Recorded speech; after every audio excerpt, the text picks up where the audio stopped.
So I just got off the phone with David, by the way, and he was going to join us, but I don't have a way in the studio to patch two lines together because we're living in a time period where we're not allowed to do that, apparently, technologically. So he said, just do the interview with Ken because he's the front man. So, so I thought that was great. I said, well, I appreciate your self-sacrifice, I suppose.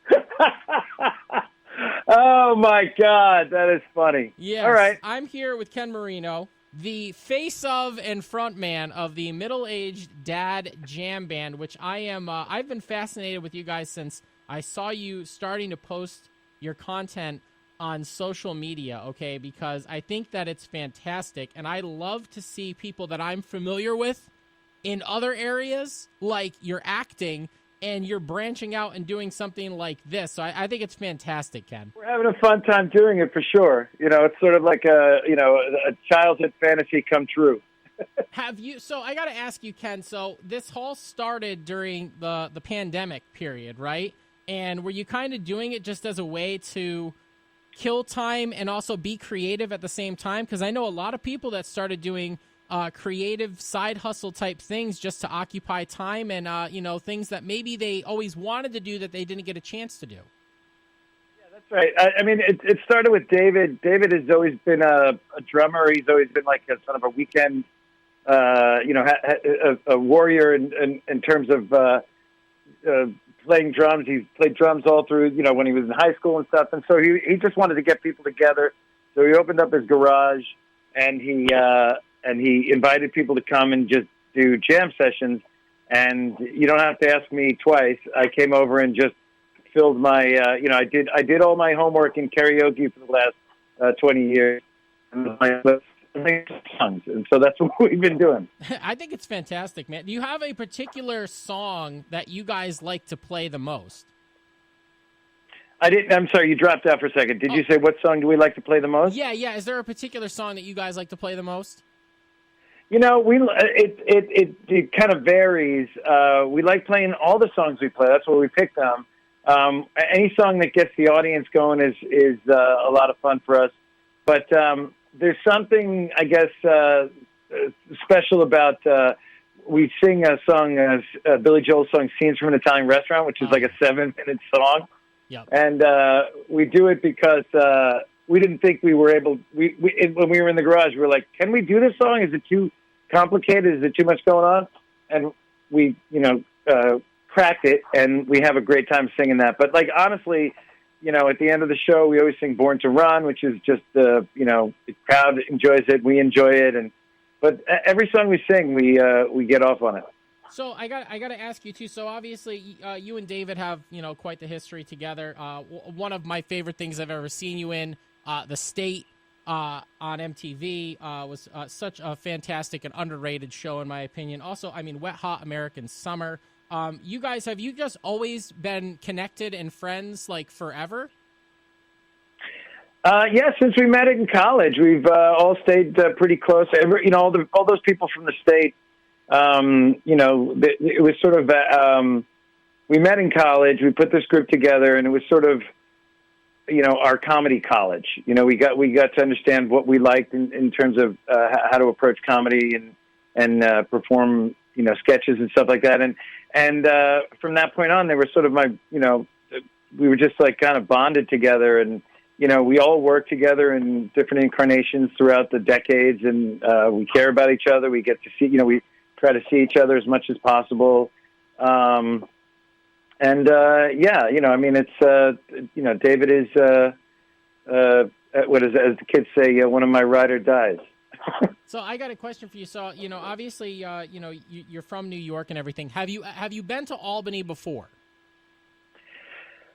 I think I came up to a wedding in Albany many years ago, but that's about it. Okay, all right. And I'm from Long Island, but you're living on Long Island, you don't go up to Albany very much. And it's kind of like vice versa. I think I've only been to Long Island once myself. I look forward to you being here to explore our city and everything like that. And if you do, I can't wait. I think you're going to have a great time. You got to go see the Empire State Plaza. You're going to be right there where Alive at 5 is going to be happening at Tricentennial Park. You got to take a walk up there because it's beautiful. The Capitol building is right into the back, and it's just a really cool place for you to visit and everything. This part of the country is, for me, my favorite part of the country, especially in like the fall when the leaves are changing. I know we're not there right now, but I can't wait to get up there and enjoy it. I got to ask you while I have you on then, okay? So where does upstate New York begin to you? That's the age-old question. Anywhere outside of Long Island, as soon as I start heading up. Wow. That's upstate New York. Oh, my God. You are going to start a war. You are going to start a war. First of all, I don't want to start a war. And if you can educate me on where it does start, that would be great. So listen, all right, so this is the way that I've always looked at it. Born and raised right here in the Capital Region, I believe that upstate New York starts as soon as you get out of the Poughkeepsie area because that's the Hudson Valley. And then once you get out of the Hudson Valley going down towards the city and everything, once you hit like Tarrytown and stuff like that, I would consider that downstate. And then you've got the city, and then you've got, Long Island, and then, the rest is up to everybody else. But I think everybody has their own opinion on it. I think it's hilarious that you said that because I've had other friends from Long Island and down in like Manhattan and stuff say that that's how they view upstate New York. As soon as I leave this area, I'm going upstate. But I trust your knowledge and your wisdom, and I appreciate you educating me on it. And I will never say that again because I want everybody from the true upstate New York to not be mad at me, and I certainly don't want to start a war. So listen, we're looking forward to having you at Tricentennial Park for a Live at 5 with the Middle Aged Dad Jam Band. You got any special guests planned for this one? I know you're kind of prone to bringing out some special people. We bring in, we have Craig Wedren from the band Shudder to Think, and he sang a bunch of songs in the Wet Hot American Summer movie that we did, and he's going to sing some of those songs. And Amy Miles, who is another a wonderful singer, she's coming out. She's singing some songs.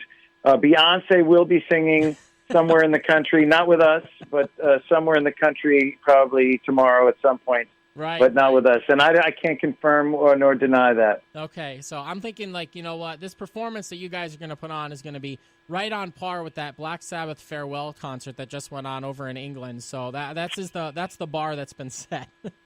Yeah, I mean, I feel like we'll be moving around a little bit more than that. I think you will be. I think so. There's no throne that's going to be put out there unless you'd like one.